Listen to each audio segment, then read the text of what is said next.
جبت حله وهحط فيها معلقه سمنه كده كبيره، عشان انا دلوقتي هحط فيها ايه، هعمل بشاميل. هم عايزين مكرونه بشاميل وبنتي عايزه كوسه بالبشاميل، فقلت هعمل البشاميل يساعد الاتنين، المكرونه والكوسه. ادي الحله اهو، حطيت فيها معلقه ايه، معلقه سمنه كده معتبره. وهنجيب الدقيق بتاعنا،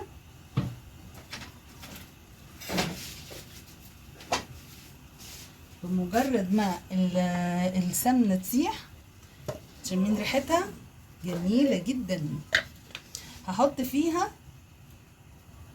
4 معالق من الايه الدقيق، عشان يساع الايه النوعين من انا هعمل حاجات صغيره بس بحب البشاميل يبقى كتير.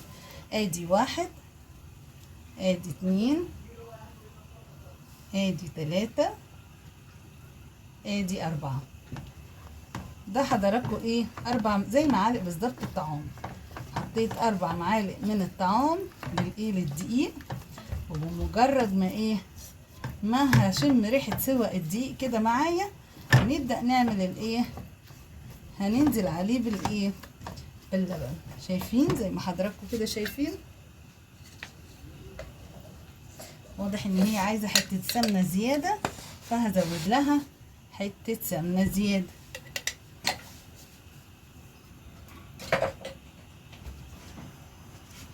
بسم الله الرحمن الرحيم. هنقلب بقى الدقيق كويس جدا في قلب الحله مع الدقيق.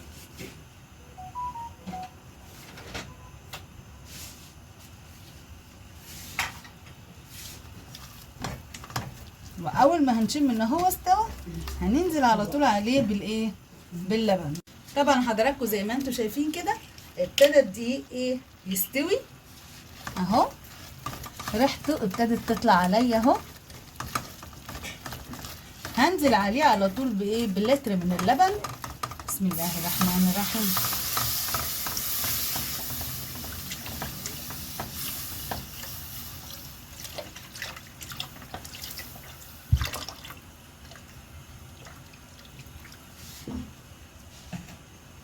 طبعا لحد هنا، والاستاذه دي هيبقى دورها خلص، هيجي دور الاستاذه التانيه اهو. بسم الله الرحمن الرحيم. هنزل عليها طبعا بفص ماجي،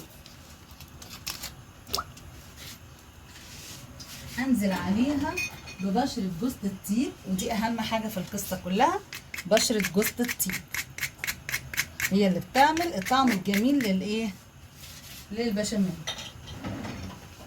وهنقلب، نستمر في التقليب.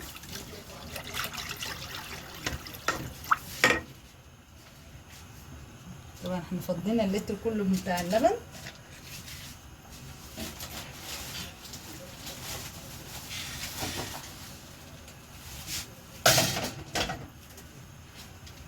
لو محتاجه حبه لبن تاني ممكن احطه لها، لو مش عندك لبن ممكن تستعيدي عنه بالايه بالشوربه اهو. نقعد نقلب كده،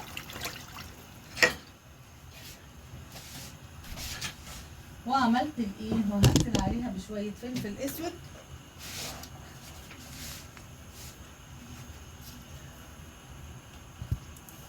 وممكن طبعا فلفل ابيض للي ايه عشان مش بيحب انها ايه تتلون.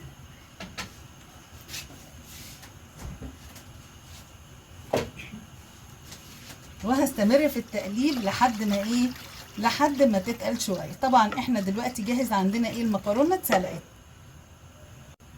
وطبعا زي قدام حضراتكم كده كان عندي حتتين جبنه ايه جبنه شيدر، قمت ايه بشراهم، وعندي جبنه موتزاريلا بس الجبنه الموتزاريلا ايه متجمده شويه، هحاول ان انا افكها وانزلها.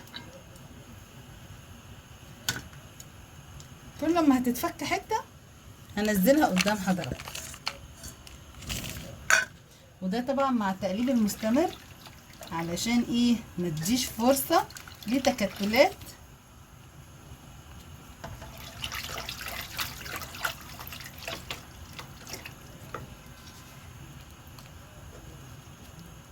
جبنه الشيدر مع الجبنه الموتزاريلا هتعمل طعم كريمي جميل. وساحت شويه الجبنه الشيدر، هنزل اهو عماله اقطع من الايه جبنه الموتزاريلا اهي قطع ان شاء الله قبل ما تسيح الباقي برضو. دي بتخلي الطعم قد ايه كريمي وجوسي في نفس التوقيت.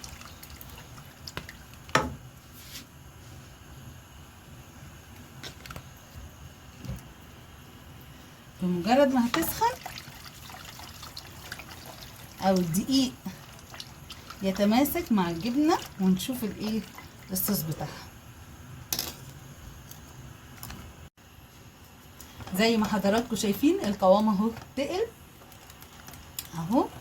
وطبعا انت ما بتحطلوش اي ملح لان انت حاطه قطعه ماجي، وحاطه كمان جنب قطعه الماجي الايه الجبن، فهي اوتوماتيك كده. انا كل اللي حطيته حبه جوز الطيب، بشره جوز الطيب كده حلوه، وحطيت معاها كمان شويه فلفل اسود، وبكده شايفينها بقت زي الفل ازاي، والجبن ساحت وبقت جميله جدا اهو.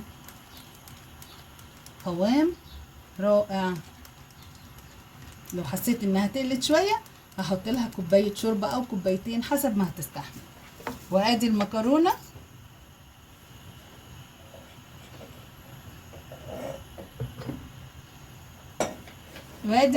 اهي زي ما حضراتكم شايفين اتسلقت. انا عامله نص كيلو مكرونه حاجه في السلق.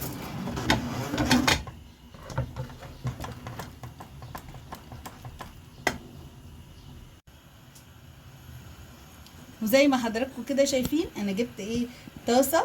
الطاسه دي هحط فيها معلقه سمنه،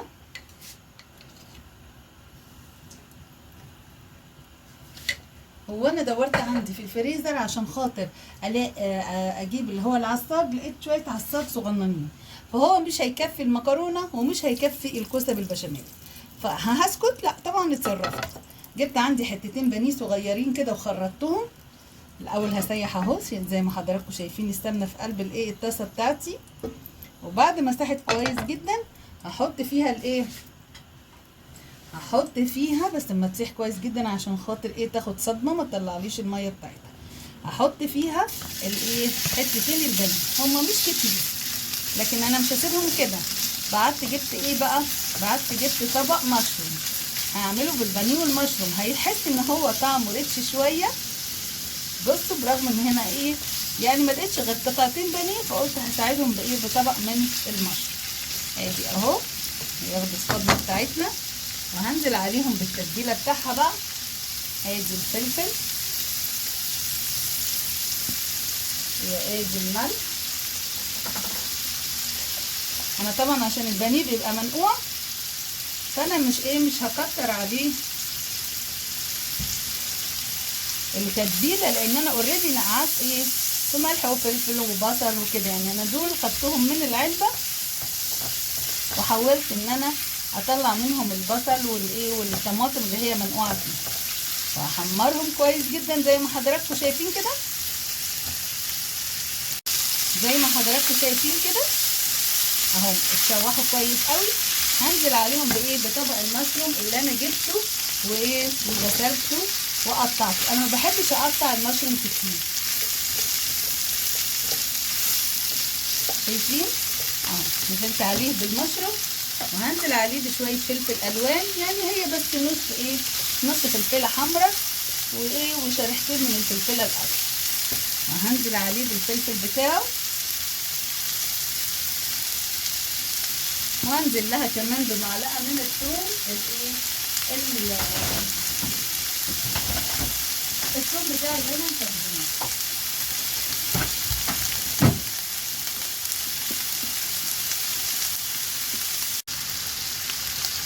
وزي ما انتم شايفين كده اهوت يا قلبي انا حطيت طبق المشروم مع حتتين البانيه، يعني بحاول اعوض حتتين البانيه، بس طبعا في الاخر هيدي طعم خرافه. وادي معلقه الثوم المهروس انا اهو جايباها من التفريز، فبحاول ان انا افككها، وانا مش هستنى لحد المشروم ما يستوي للاخر عشان ما يصفطش او ما لقاهوش قلي. انا عايزه المشروم يبقى نص سوا. المهم ان انا اتاكدت ان الفراخ البانيه او شرايح الفراخ اللي انا قطعتها استوت. المشروم بقى انا مش هخليه يستوي على الاخر عشان ما يقلش، وعشان يبقى ظاهر في صينيه المكرونه بشاميل.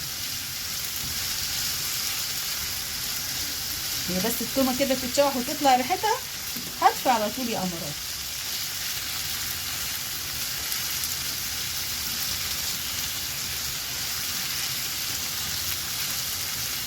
اهو انا شميت ايه، شميت ريحه التومه مع الايه المشروم مع قطعتين البانيه اللي كانوا موجودين عندي، وبكده يبقى انا خلصت الايه الحشوه بتاعت المكرونه بشاميل. ودي هتبقى اسهل حاجه واطعم حاجه على فكره مع المكرونه بشاميل. زي ما احنا شايفين حضراتكم كده، انا جبت ايه، جبت اللي انا هعمل فيها المكرونه بشاميل اللي هو الايه البايركس بتاعي او القالب البايركس، وهحط فيها الاول حته سمنه كده ابطن بيها الايه البايركس بتاعي.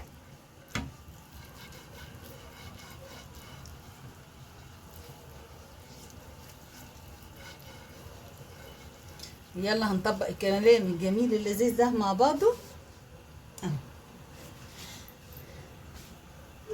ادي المكرونه اتصفت، هنزل بيهم ايه بشويه مكرونه.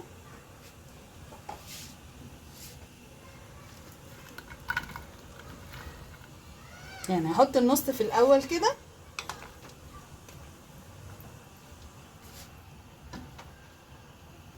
انا عايزاها جوسي وتكون جميله كده وسيحانه ونيحانه.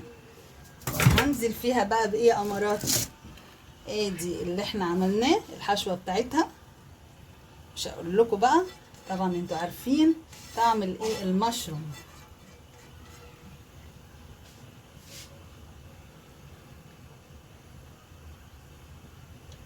بالفلفل الالوان، شايفين الجمال. وهدي بقى ايه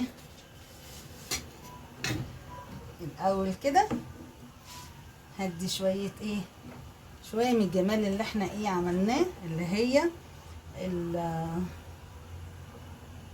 الصوص الابيض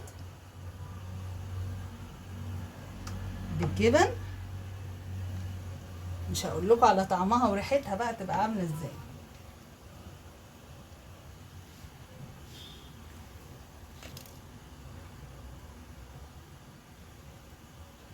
والمشروم اصلا بيخلي الاكل جميل.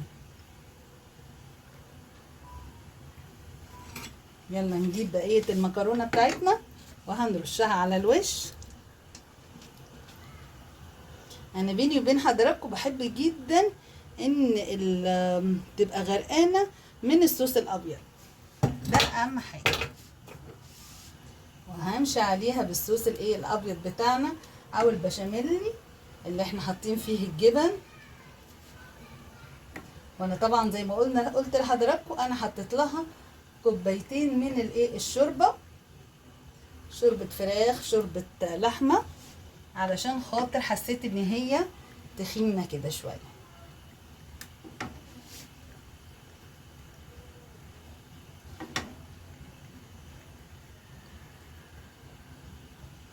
واحيانا ببل الوش بالايه يا امارات بالسمنه، واحيانا بضرب لها بضايه. انا النهارده هضرب لها بضايه لان اشتقت للي ماما كانت بتعمله الاول. وهديها زقه كده خفيفه عشان ايه توزن الايه البشاميل اللي فيها. وهجيب بضايه كده هون. البيض البلدي طبعا احنا عارفين ملهوش اي ايه، ما بيبقاش زفر زي البيض الابيض. وهديها رشه ايه فلفل اسود،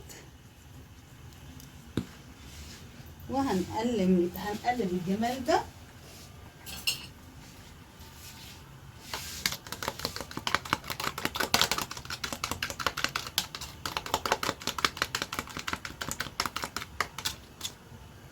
ولو عندك بقى حته قشطه كده على الوش هيبقى بقى وعد يا وعد كده احلى مكرونه بشاميل. ندوبها كده، نجيب الكلام ده كله كده على الوش عشان يعمل لي وش احمر جميل.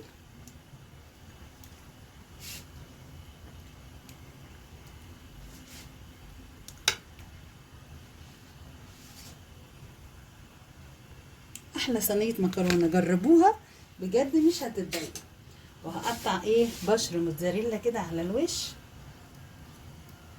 انا بس كل ده بستناها حضراتكم تسيح. انا حطيت شويه على البشاميل ذات نفسه، دي ساحت اهو. هيدي بقى ما اقولكوش طعم ومطه مفيش اجمل من كده. ويلا جري ندخل الفرن عشان الكلام القمر ده يلحق يستوي.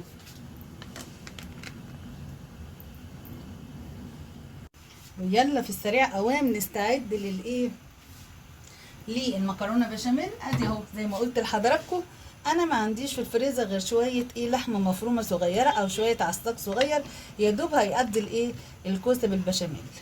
وجبته فكيته اهو، ونزلت عليه بشويه شوربه، انزل عليه كمان بشويه شوربه تاني علشان خاطر نعرف ان احنا يسخن ونستخدمه اهو.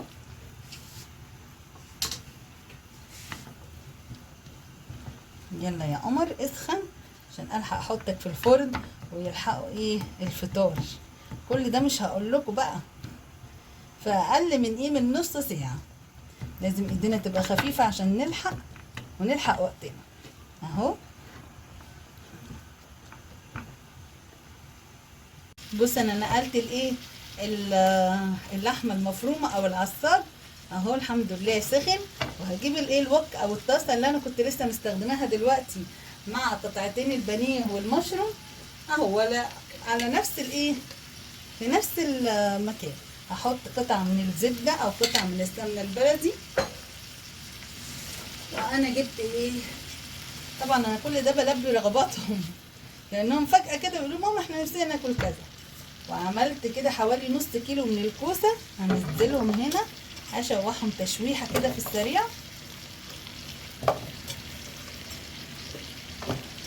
دي حوالي نص كيلو كوسه، وغسلتهم وقطعتهم طرنشات، وهنزل عليهم بالملح. لا مش ملح، ده فلفل اسود. انا طبعا مش هحط لها ملح، كفايه الملح اللي هي اللحمه المفرومه متملحاها، وكفايه اللي هو الصوص الابيض او البشاميل اللي متملح. انا بس نزلت عليها بشويه فلفل اسود.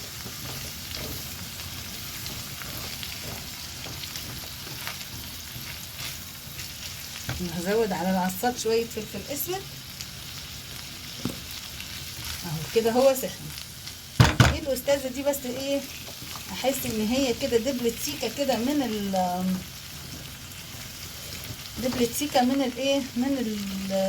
السمنه ومن الطاسه من النار اللي طلعت عليها. هنرصها على طول في قلب في قلب البوله او في قلب البايركس بتاعي برضو، وهدخلها جري الفرن.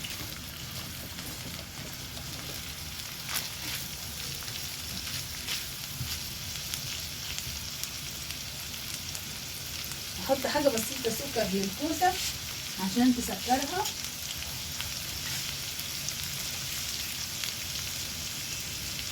هي شكلها خضرها حلو كده ومناسب، وان شاء الله هتبقى مسكره وجميله.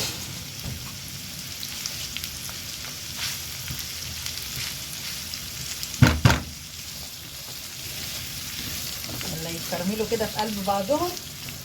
هنزل لهم ببصله صغيره كده،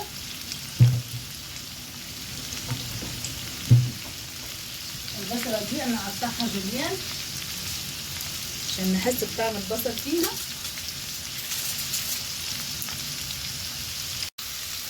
اهو. نزلت فيها بالبصله الجوليان. طبعا بخلي انا في البصله سماكه شويه، دي بصله صغنونه لان اوريدي انا نازله اصلا في قلب العصاج اللي انا عاملاه ده فلفل الوان وبصل والتوابل بتاعتها كلها.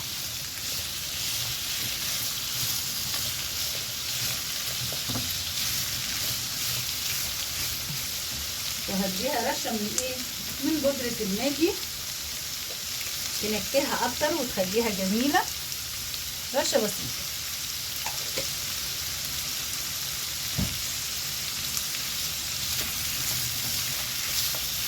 هنستمر في التقليب كده لحد ما الكوسه تدبل والبصل يدبل برضو حاجه بسيطه. وده احلى حاجه في الكوسه بالبشاميل اللي هي قطع البصل المعسله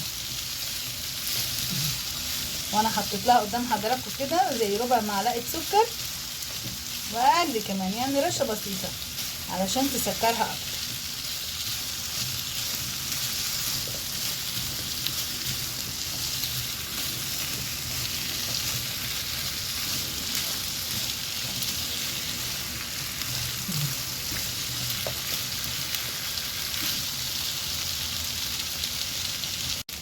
وبكده خلاص انتهت الايه اللي هو التشويحه بتاعه البصله بالكوسه اللي هي الترانشات، بالملح بالفلفل. لا انا ما حطيتش ملح، برشه قلنا اللي هي ماجي باودر والفلفل ورشه سكر كده تسكرها خفيف. اجيب البايركس بتاعي زي ما انتوا حضراتكم كده شايفين، هدهنه حاجه بسيطه كده من الزبده،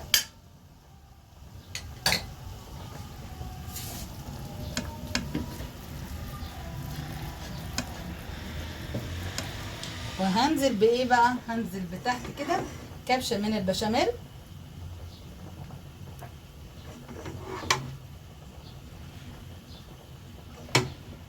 وهنزل بالكوسه بتاعتي نصها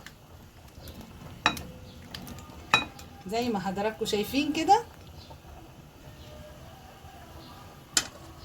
وهجيب الايه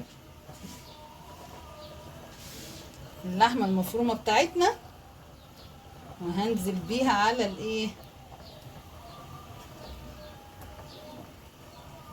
على الاستاذه كوسه، وهنزل بالجزء التاني من الكوسه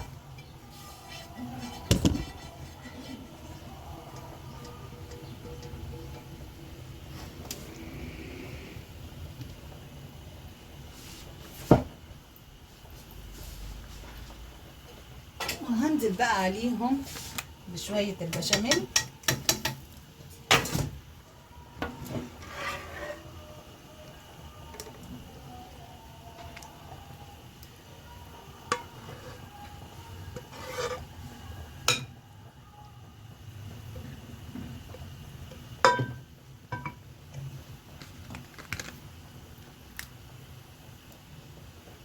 طبعا اكتر حاجه بتاخد اي حاجه في الحله او في الكبشه او اي حاجه اللي هي معلقه السيليكون، اكيد كلنا لامسين ده وحاسين، فدي ما بتخليش فيها اي شيء.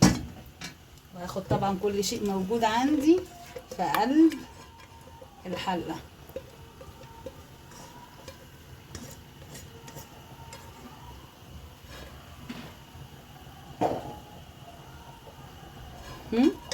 كده انا فضيته كله. يلا ندخل الجمال ده، بس الاول هحط له على وشه ايه بشره موتزاريلا، وهدخله الفرن وهوريهولكم ان شاء الله لما يطلع بألف هنا وشفا. والحين ما يستوي الصواني في الفرن يا امارات، يلا نعمل وحدتين من الايه من القطايف. طبعا القطايف دي انا بعملها واحشيها واظبطها، يعني عشان خاطر ايه مش كل يوم هحشي قطايف. دي اولا قطايف كبيره انا بعملها بالطلب، هما اللي طالبينها كده، بعمل لكل واحد واحده عشان خاطر ما تتركنش، وبحبها تكون سخنه، مش بحب ان هي تكون ايه بارده. وبعدين في ناس بيطلبوها قطايف من غير حشوه اهو، ميحبوش يكون فيها اي حشوات. القطايف دي انا بحشي فيها، في منها بحشيها بالعجوه او البلح اللي هو بيبقى الطري، وبشيل الايه وبشيل بشيل النقايه واحط بدلها لوزايه، او احيانا بيبقى فيه بلح كده ما فيهوش نقه انا احشيه لوز، او بحشيه ايه اللي انتوا عايزينه من ان شاء تحطوا فيها سوداني اللي انتوا عايزينه. لكن ايه ابني يوسف ما بيحبش ان هو يكون فيه اي نوع من انواع الحشوات. هنحمرها ونوريها لحضراتكم. وزي ما احنا شايفين كده الجمال بتاعت صينيه المكرونه بشاميل، وجوسي وجميله، مش هقول لكم على الجمال. وادي الكوسه بالبشاميل، طبعا انا مش هقول لكم اللي عجبه الجمال اللي احنا بنتكلم فيه والعظمة دي ما ينساش يعمل لنا لايك وشير وسبسكرايب. وطبعا ادي بقى الجمال المقرمش الجميل بألف هنا وشفا. دمتم